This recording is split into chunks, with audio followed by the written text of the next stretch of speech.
Então, a gente precisa diferenciar. Esse é o primeiro passo, eu acho, para você ter uma ideia de atividade física. Muita gente eu escuto falar assim, escolha algo que você goste. Exato, era a pergunta que eu ia te fazer. E aí? E aí a gente fala assim, tá bom, eu detesto atividade física. Aí eu tenho que falar, você faz terapia? O cara fala, não. Então você tem que, primeiro passo, tenta fazer uma terapia e descobrir por que você detesta atividade física.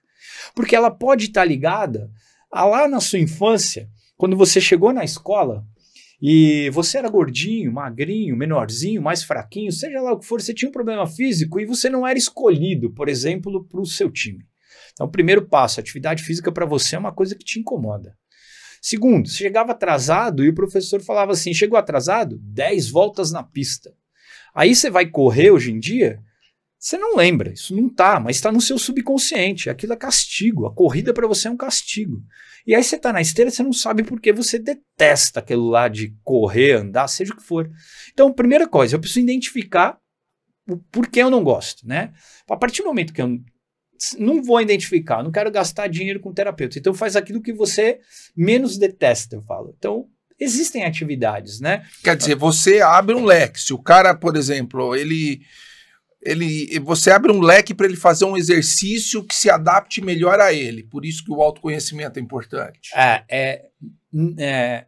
Eu falo assim, ó, seria ótimo eu ficar deitado na cama criar músculo, né? Então é o que aquele mais me choque, a moda, né? Agora, compra aquele aparelho do choquinhos lá e fica tomando choque. Eu falo assim, aquele aparelho, né? Hoje a gente tem a atividade de eletroestimulação, ele é super válido. Mas ele sozinho, eu não gosto, porque ele não tem movimento. Ele não tem a sinapse. Normalmente o meu músculo faz o movimento porque ele é estimulado no local. Então o doutor pode até explicar melhor que eu posso falar aqui da minha parte da atividade física, mas a questão neural, eu não tenho Você não vai trabalhar articulação, não vai trabalhar tendão, não vai trabalhar ele é bom conexões neurológicas. Então, eu não tenho tempo. 20 minutos, 2 vezes por semana, vai me colocar em forma? Você vai ter um pouquinho mais de musculatura, vai melhorar. É uma fisioterapia, um trabalho preventivo. Mas eu não tenho, por exemplo, uma garantia que aquilo, quando eu, por exemplo, estiver andando na rua, tropeçar e ter que ficar numa perna só, né? Trabalho de propriocepção, então ali eu não tenho um canal ligado. Você vai se equilibrar e não vai se desequilibrar e vou cair. Ali, se eu tenho já um treinamento predisposto a trabalhar equilíbrio, então a gente está falando de idoso, a gente está falando de demenciado, a gente está falando de Parkinson, que tem dificuldade na marcha, a gente tem que entender a especificidade do paciente que eu tenho na mão. Então, casos específicos, treinamentos específicos. Ou seja, a individualização do seu treinamento físico. Isso é um movimento consciente. Importante. Isso é um movimento consciente. Isso é um movimento consciente. Eu entender que o treino, para mim, não vai fazer o mesmo efeito que para qualquer outra pessoa. Ele pode fazer um bom efeito, mas eu preciso entender qual é o meu objetivo. É correr uma prova de 15 km, a São Silvestre no fim do ano, beleza? Aí eu pego lá, estou fazendo treinamento só de musculação e pedalando na parte cardiovascular. Eu preciso correr, preciso da especificidade do treinamento. Então, como a gente está falando de achar o que gosta... Que é diferente de um velhinho que quer levantar da cama sem ajuda. Eu quero...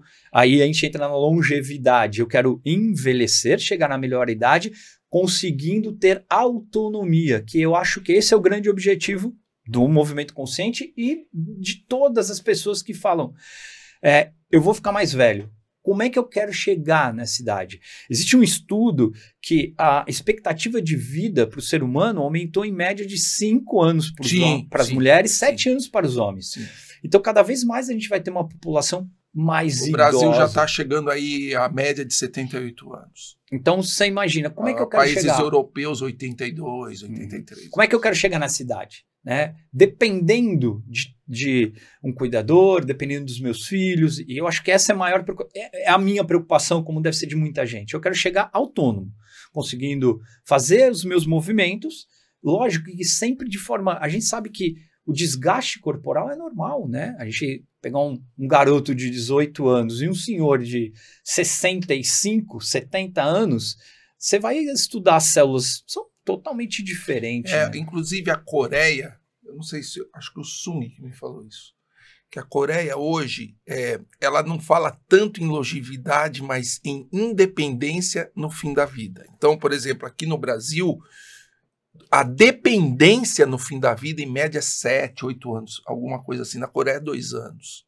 Ou seja, o cara ele vive 82 anos, mas quase os 82 anos, ou 85, não sei quanto é que está a média lá, só com 2 anos de dependência na média. O Brasil são 7, 8 anos de dependência. Ou seja, não é um fim de vida muito bom. Né? A gente tem os casos lógicos, casos médicos, clínicos, que eles podem ser diminuídos, evitados, com um simples trabalho preventivo. Eu gosto muito do trabalho multidisciplinar. Então, quando chegam pacientes que falam assim, meu médico geriatra que mandou ele procurar, porque eu estou começando a ficar com enrijecimento das articulações e ele falou que o movimento pode melhorar isso. Um paciente com Parkinson, um médico me mandou, passei no neurocirurgião e ele me pediu que eu procurasse atividade física, porque ele me disse que a eficácia dos remédios podem melhorar. Vamos pensar no Parkinson. Ele tem um paciente que tem dificuldade em produzir dopamina. E aí ele vai tomar remédio para isso. Se eu combinar a medicação com atividade física, por exemplo, em que eu aumente um pouquinho, né, a produção dessa dopamina, eu posso melhorar a eficácia, ou eu posso pelo menos evitar que esse paciente aumente a dosagem desse remédio ou dessa medicação.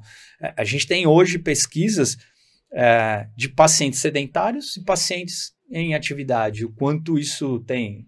Por exemplo, você pegar pacientes pré-cirúrgicos que são candidatos à bariátrica. Pacientes que fazem atividade física se recuperam de forma muito mais rápida do que pacientes que não se... Que operam e são sedentários. São sedentários. Eu costumo falar, e eu falo com conhecimento de causa, paciente bariátrico que você encontra, o cara fala, operei, fiz operação bariátrica. Lógico, condição de qualidade de vida, o cara vai emagrecer, vai ter uma mudança fisiológica lá no corpo dele, ele vai emagrecer. E a pergunta que eu faço é, você quer emagrecer com qualidade ou simplesmente perder peso? Você vai emagrecer. Você pega aquele paciente que operou, você olha para ele e está com cara de... Até murcha, né? Ele está anêmico, porque ele não faz o que a nutricionista passou e também não segue um padrão de atividade física regular que seria necessário para que ele pudesse passar o resto da vida com qualidade de vida. Né?